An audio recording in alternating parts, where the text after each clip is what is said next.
All right. Good evening, Gamecock Nation. Welcome to what has been a very hectic week in the SEC.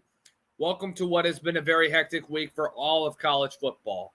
The national coaching search the national coaching carousel, as they call it, is pretty much underway at this point in time. You have 4 head coaches potentially at the end of the year in the SEC that will be in the hunt for a head coach. Could South Carolina be one of those teams? Maybe not as the 4th team, but maybe as the 5th team, because I believe here's your 4 teams: Florida, Arkansas, LSU, and Auburn. Could South Carolina be next? Could Kentucky be next? It's a lot of teams that are going to be in the hunt for a new head coach. But where would you rank South Carolina in regards to that head coaching search? We'll talk about that and more. But nonetheless, guys, we are live. This is the South Carolina Live show here on the Voice of College Football Network. I am your host, as always, Lucas Hill. Thank you guys once again for tuning in on a very beautiful night. It is 7:05 in Central Standard Time here in Baton Rouge, Louisiana. It is 8:05 Eastern Time around the South Carolina area. No matter where you are watching this, guys, we appreciate all of you once again for tuning in. Y'all make sure y'all do us a favor. If you're watching us on YouTube, hit the like, share, and subscribe button down below. Turn on the bell notifications so that you are notified every time we post a new live show here on South Carolina Live at the Voice of College Football. If you are watching us on Twitter, or X as they call it, as always, hit the repost button. Hit that little heart button and share to all those friend groups. Every live show is brought to you by our good friends over at Underdog Fantasy. Going over to underdogfantasy.com or download the Underdog Fantasy app on your Apple or Android device and use my promo code VOCFBSC. And when you play your first $5 lineup, you will get $50 instantly in free bets. That is code VOCFBSC. And when you play that first $5 lineup, you will get $50 instantly in free bets. No, must be 21 or older, not available in all states. Gambling problem, call 1-800-GAMBLER. That's 1-800-GAMBLER. I will try to be as long as I possibly can. Guys, I'm struggling with the cold right now, if you can't tell. I've got a freaking tooth that is hurting me. But, hey, we still live. We're going to still roll with it here on South Carolina Live at the Voice of College Football. Let's talk about Ole Miss. We're going to stay away from the negatives, even though this season has been a big fat from what you expected in the preseason. And I do want to evaluate and talk about Ole Miss for once. Guys, a lot of good is going to happen if you want to pull off another upset. I thought you gave it all on the field last week. The problem is that you made more mistakes than them. You shot yourself in the foot.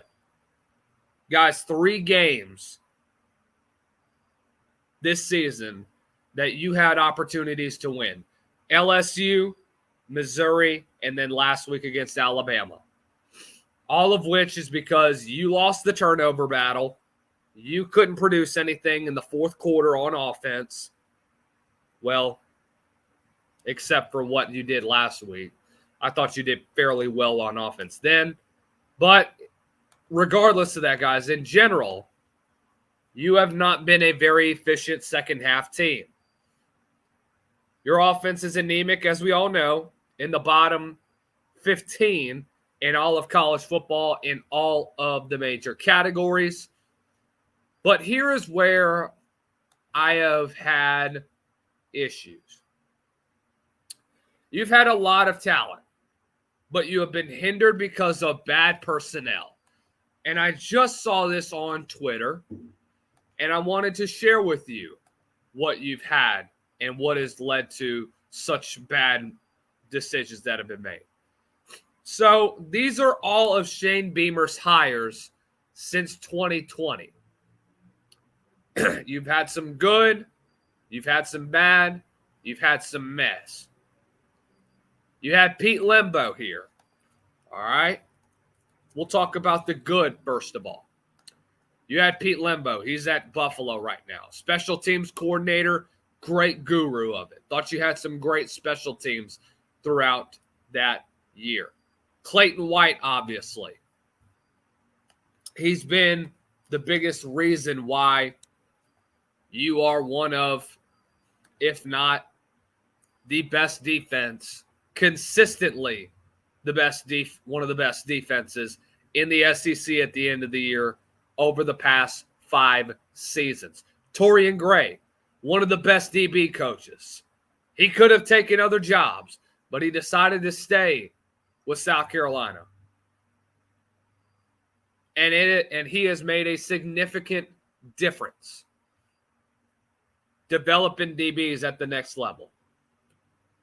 That is a huge get if you're talking about what you've done as a whole.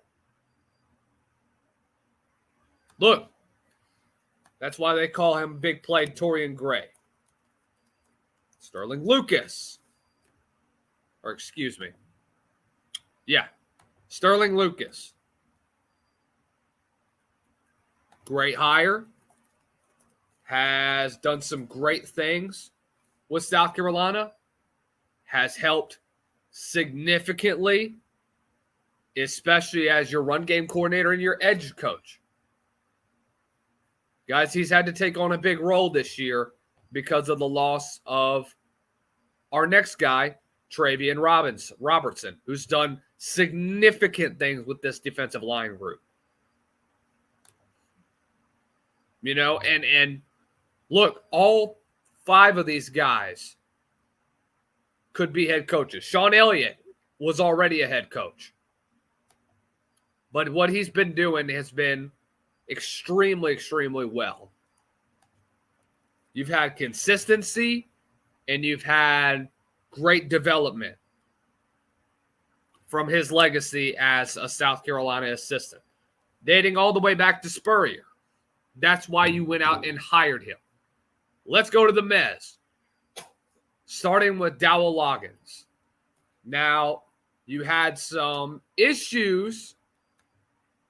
You had some up and down seasons with Dowell Loggins.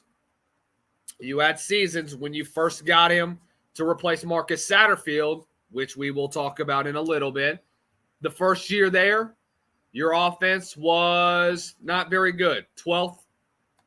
You were 12th in total offense in 2023. Started 2024, everybody's giving you crap because you look young, you're a young team, and you had no consistency. Your offense couldn't get anything going. And then you go on a second half run where you look like one of the best offenses, and Lenoris looks like one of the best quarterbacks in the SEC. That ends up landing him a job at Appalachian State. Justin Stepp.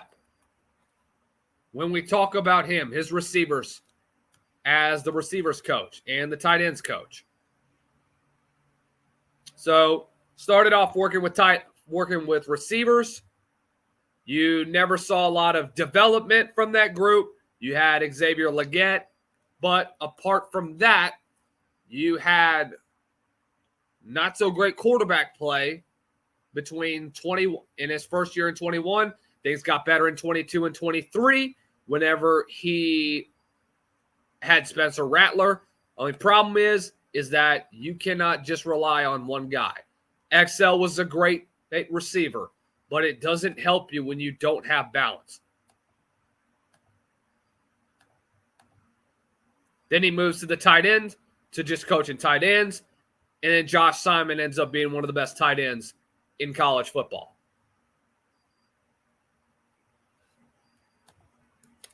Look at Jody Wright, who is now at Murray State. Tight ends coach there, had his ups and downs. Okay? Never saw a really premier tight end in his 2 years there. But then you get to the bad. You get to the really bad. And I think they put in Marcus Satterfield twice, so really it should be 10 of – really it should be 1, 2, 3, 4, 5, 6, 7, 8, 9 out of 19 at the bads. But regardless of that, I mean, still. All right, let's talk about Joe DeCamillis. All right. So, special teams coordinator this year. Has he done well when it comes to the return game? Yes. Bakari Swain had 3 punt return touchdowns in 2 games this year. You've been able to create big returns from him. Apart from that, field goal kicking has been atrocious. Sorry. And to be completely real with you, this year has been worse than last year in the special teams department. You have had almost no consistent kicker. You haven't had a guy that can kick a deep one. Will Joyce is horrible from past 45. I think he's hit maybe 2 from past 45. You haven't recruited well, and you haven't that's the bottom line. You haven't recruited well at the kicker position. Marcus Satterfield, as you all know.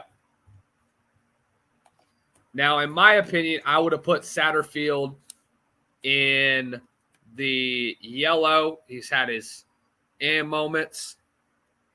I thought he did well in the last 3 games with Spencer Rattler, but in my opinion, that was Spencer Rattler being Spencer Rattler.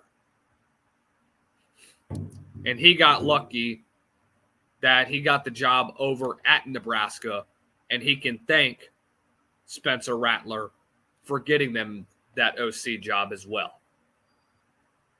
But that's just my opinion.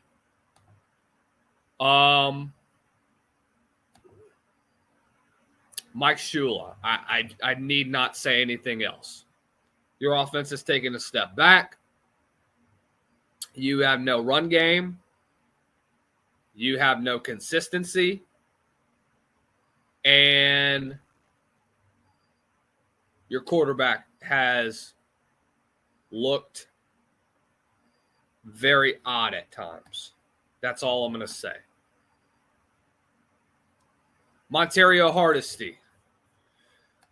Oh, the running back rotation. If you thought it was bad, bruh, I mean, it got worse this year.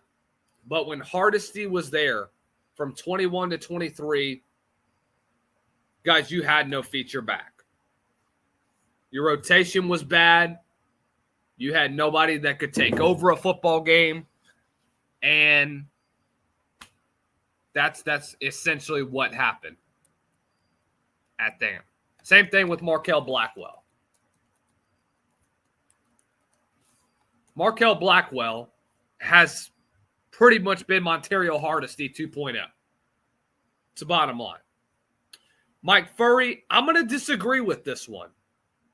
I think Mike Furry has been more in the green. The problem is, well, I shouldn't say green. I'll say yellow.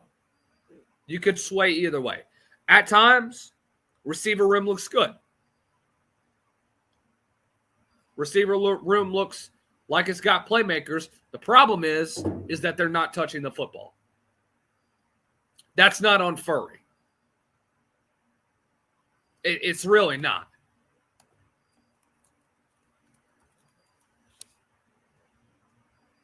Let's talk about Jimmy Lindsay. So Jimmy Lindsey, he's an interesting one. I like him, former defensive line coach, but that defensive line under him got pushed around a lot. You never really felt confident with your defensive line getting stops with him as your D-line coach, and you weren't developing well enough.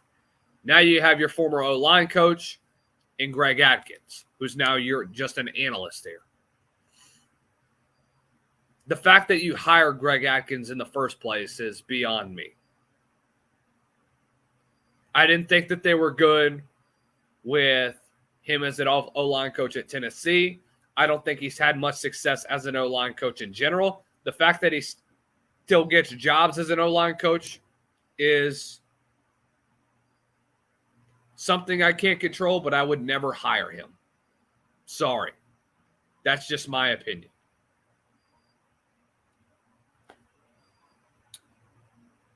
God, man, we'll see. But overall, from what you've seen from this list, pretty much tells you what this era has been for Shane Beamer.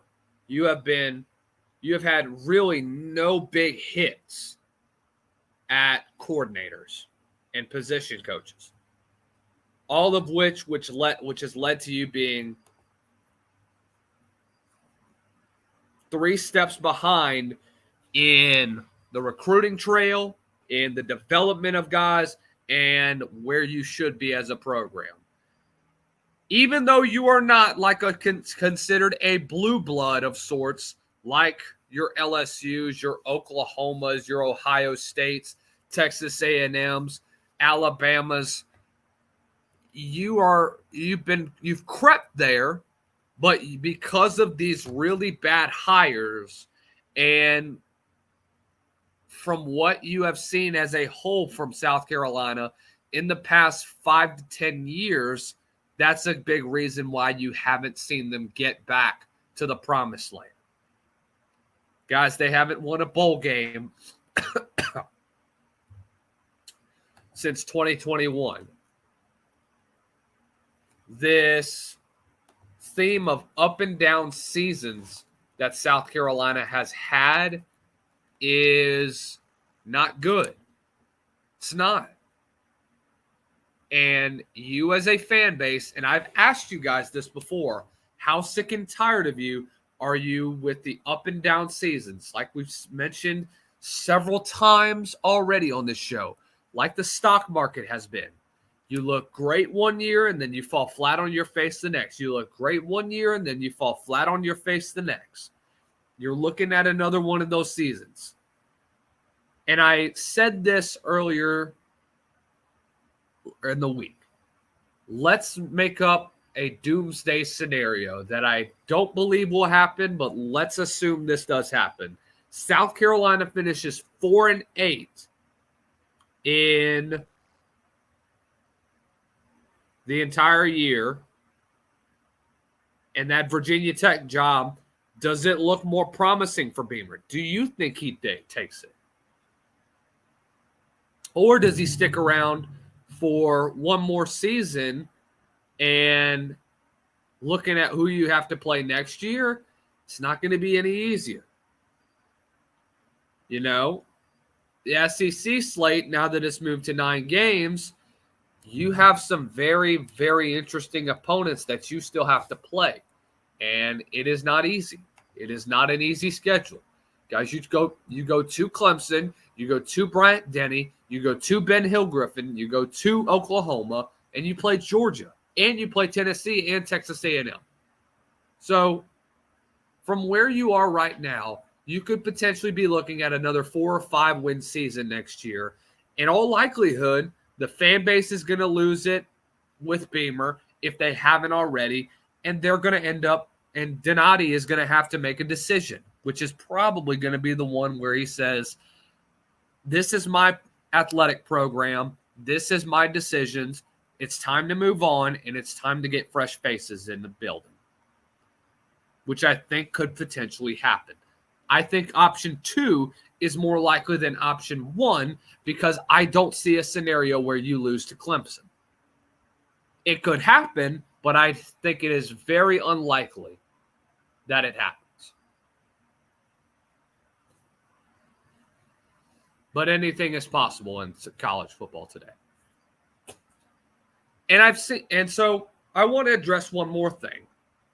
Many of you complained on Twitter, on our Gamecocks Inside Twitter, about, well, LSU just fired their offensive coordinator and their head coach, and we still have ours. Well, who do you have that's going to call plays? Is it going to be Mike Furrey? Is it going to be Sean Elliott? Who do you want? And you got to understand, like I mentioned, you are not the same blue blood compared to LSU. You're not. They've won 3 national championships since the beginning of the decade. You've won 1 Eastern Division title since the beginning of the decade. I believe they have a lot more 10-win seasons than you do. And that's not me being a dick. It's not. It's me being for real, guys. And that's something that you guys need to hear. Okay. So I'm done with that tangent.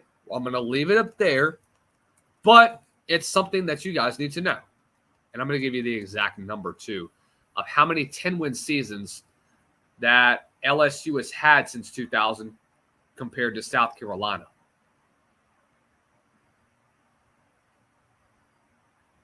Nine.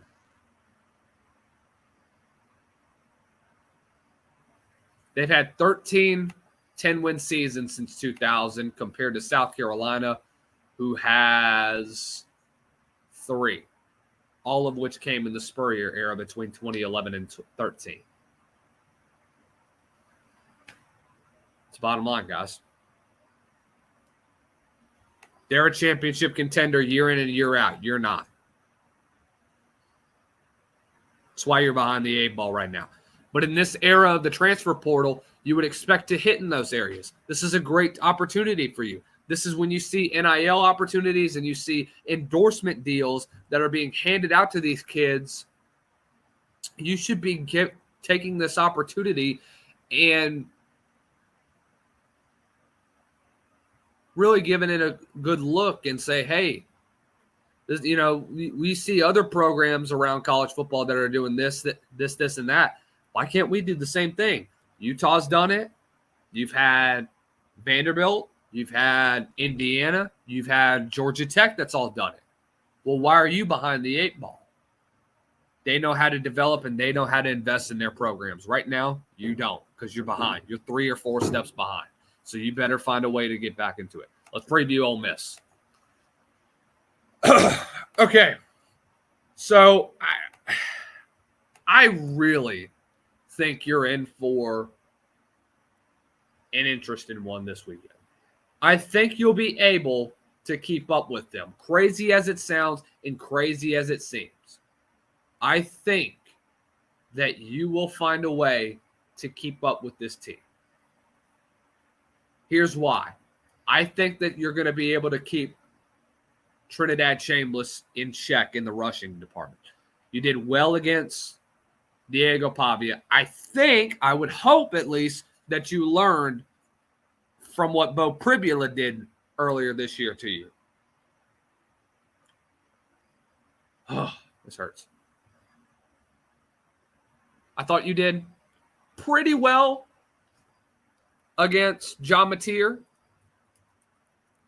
But again, you cannot allow for explosive plays to happen.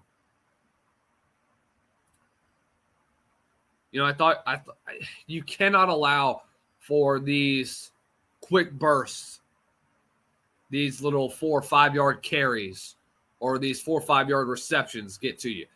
They're going to keep you on your heels because they're going to play fast. That's the bottom line.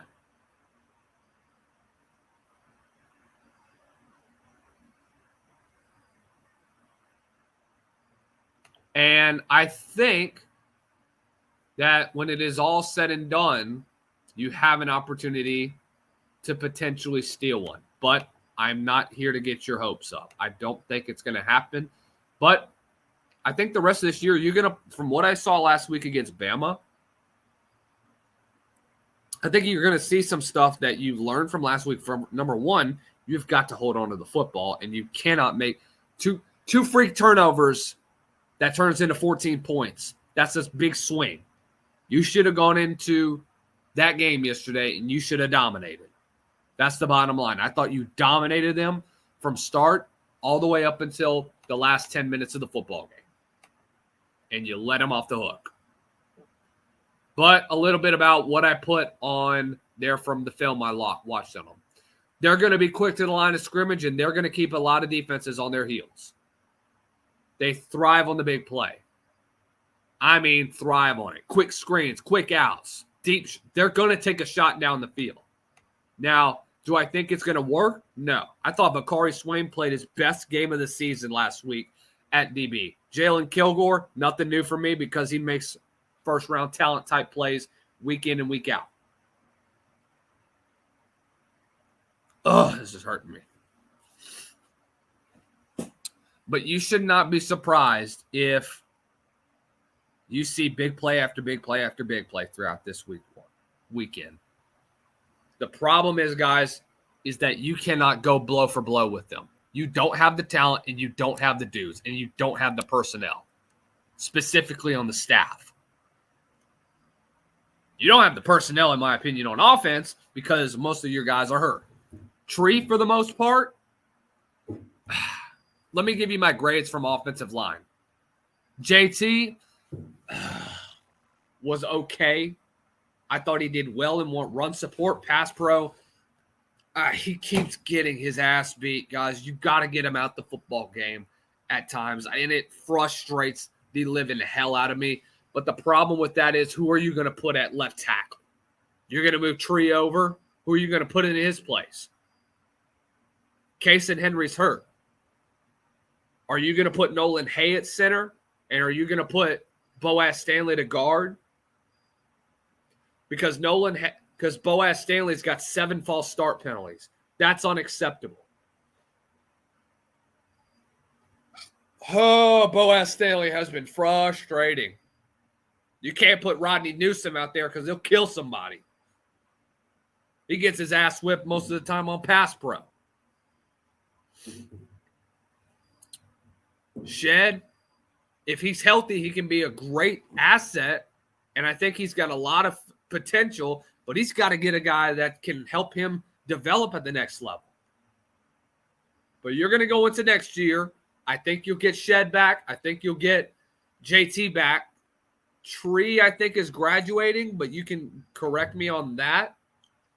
Let me take a look before I get more freaking accounts that come out and say, "Here's your 15 seconds of fame." Shut up, dude. Okay, he has one more year of eligibility because he's a redshirt sophomore. I don't think he enters the draft. I think he comes back, so you're going to get Tree back. I think you're going to get, JT. You're going to get Shed Surratt back. Center-wise, I think, let me look.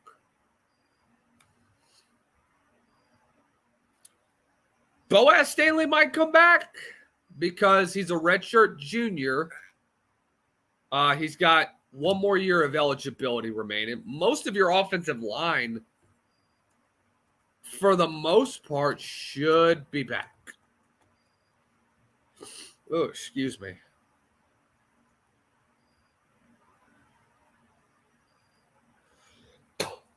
I don't know if you go with Marquis Anderson that's coming back. I think he still needs another year. Nick Sharp is gone after this year. So Nolan Hay's gone after this year. Rodney's gone. Yeah, you're going to see Shed. You're going to see JT. Casey Henry should be back. Jatavius Shivers and Tro Ball should be back. When you get a healthy offensive line, I think all of those can be really good, but you need to develop them. That's been your biggest issue right now. And until you get a new personnel on the offensive staff, the things are still going to remain the same. But we're going to take a quick break, guys. I've got freaking bugs flying everywhere around here outside. You're listening to South Carolina Live here at the Voice of College Football. College football is even more exciting when you've got some action on the line, and the games are even better when you're cashing in. And the Voice of College Football is the place to be to get the greatest value. Start with my picks. 75% against the money line, 58% against the spread, and I've got a 40-plus year track record. 11-0 in the college football playoff for me last year against the money line, 8-3 against the spread. And I'm just the warm-up act. Steve Merrill of Wager Talk is our ace in the hole, show stopper. 7 years with the Voice of College Football, over 30 years in the industry. Steve gives us analysis on all the big games, but you can't miss Steve's weekly under-the-radar pick. 28-12 against the spread the last 3 years. You also get picks from some of our top analysts here at the Voice of College Football, including Corey Bratta, Matt Zemek, and Steve Dace. Check out those numbers. Become a YouTube or Patreon member for just $99 per month. Go to the main channel on YouTube, click join, and then select a betting tier. Do the same thing on Patreon. Make 2025 a winner now. Ay, ay, ay. Ay, ay, ay, ay, ay. It has been a freaking ish show for me and how I feel right now, man. I am miserable. Oh, my gosh. But we'll see, man. Okay. So Rasul Faison said this on the Pick Six. We're reacting to what was said in the media earlier today.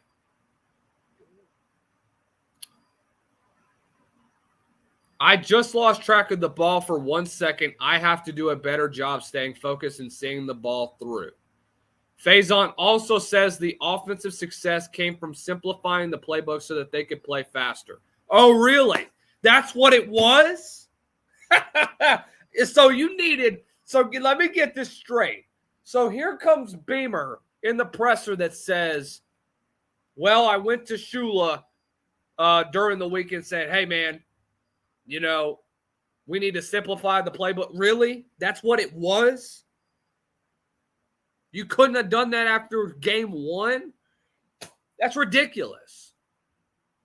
Guys, 5 of 7 games you've had to make a change at offensive line. Really, 6 of 7, if we're being real.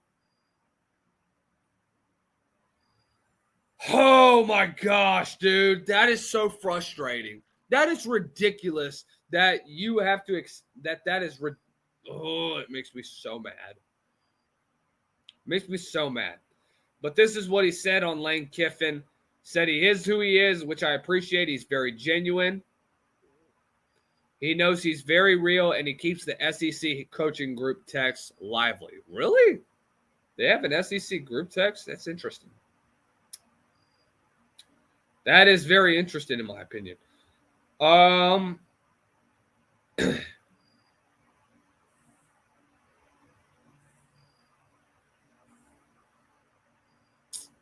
Looking at what else was said.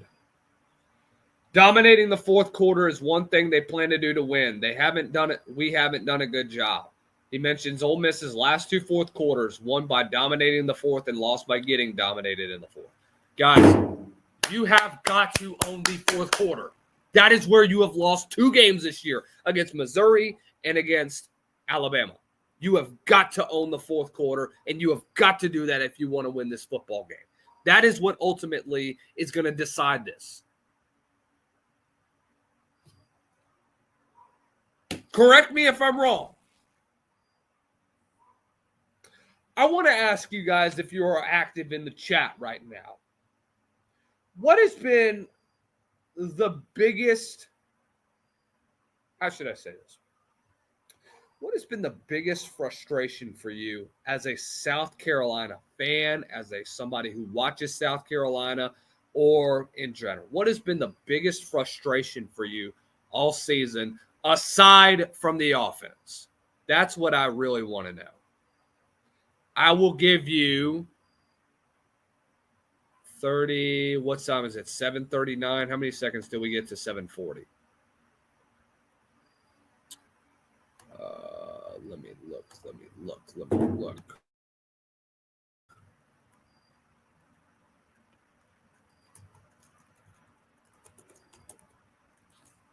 I'm looking at the live clock, ladies and gents. Guys, I'm going to give you 30 seconds. Tell me what has frustrated you most other than offense. Go.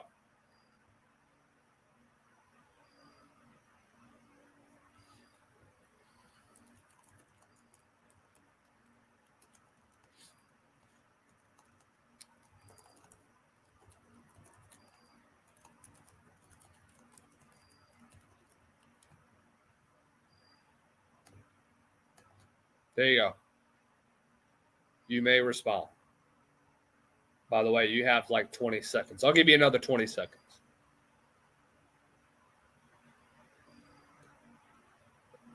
Get your responses in.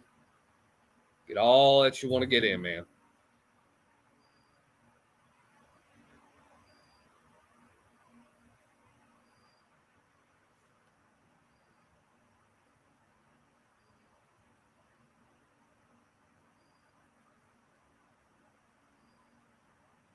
All right.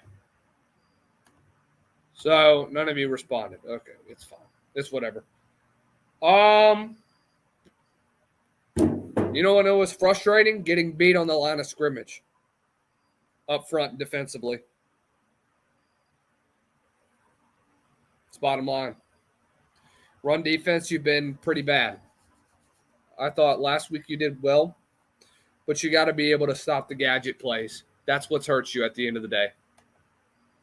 You don't have that, and that's what's going to kill you. That's what's going to hurt where you are as a program. That's what you're going to do. If you don't have that, then I don't know what else to tell you other than that, man. But you better come ready to play on Saturday, man. You better go to Oxford, and you better go make a statement. Whether you win or lose, that this game is going to define where you are going to be at the end of the season as a whole. If you come out and you get blown out, which I would pray to God that you don't. Wouldn't surprise me if you do, though. You shouldn't, but I'm also being who I am skeptical at times. Do I mean to be all the time? No. That's just who I am. Right now, 12.5-point underdogs going into this one. Ole Miss is a big favorite. You better be ready for these dudes. They're going to punch you in the mouth, but do not go blow to blow with them. Y'all have a great rest of the day. My mouth is hurting so bad, man. I'm going to the dentist tomorrow to get it fixed, so I apologize for all of you that are tuned in for that, man. I am so sorry that I have not gone live or I have not gone a whole lot longer. It has just been hurting so stupid bad, and I wish that this pain would go away. But I'm going to the dentist tomorrow. We're going to get this taken care of. Y'all have a blessed rest of the week. We will see you all on, believe, either Friday or Saturday, depending on the two. Whether we do a call-in show on Friday or whether we do our post-game show on Saturday. So, guys, make sure y'all do us a favor and hit the like, share, and subscribe button down below. Turn on the bell notification so that you are notified every time we go live here on South Carolina Live at the Voice of College Football. You guys are the best fans in the world, so stay blessed. Don't stress. We'll see you guys this weekend. Y'all have a good College football is even more exciting when you've got some action on the line, and the games are even better when you're cashing in. And the Voice of College Football is the place to be to get the greatest value. Start with my picks. 75% against the money line, 58% against the spread, and I've got a 40-plus year track record. 11-0 in the college football playoff for me last year against the money line, 8-3 against the spread. And I'm just the warm-up act. Steve Merrill of Wager Talk is our ace in the hole, show stopper. 7 years with the Voice of College Football, over 30 years in the industry. Steve gives us analysis on all the big games But you can't miss Steve's weekly under-the-radar pick. 28-12 against the spread the last 3 years. You also get picks from some of our top analysts here at the Voice of College Football, including Corey Bratta, Matt Zemek, and Steve Dace. Check out those numbers. Become a YouTube or Patreon member for just $99 per month. Go to the main channel on YouTube, click Join, and then select the betting tier. Do the same thing on Patreon. Make 2025 a winner now.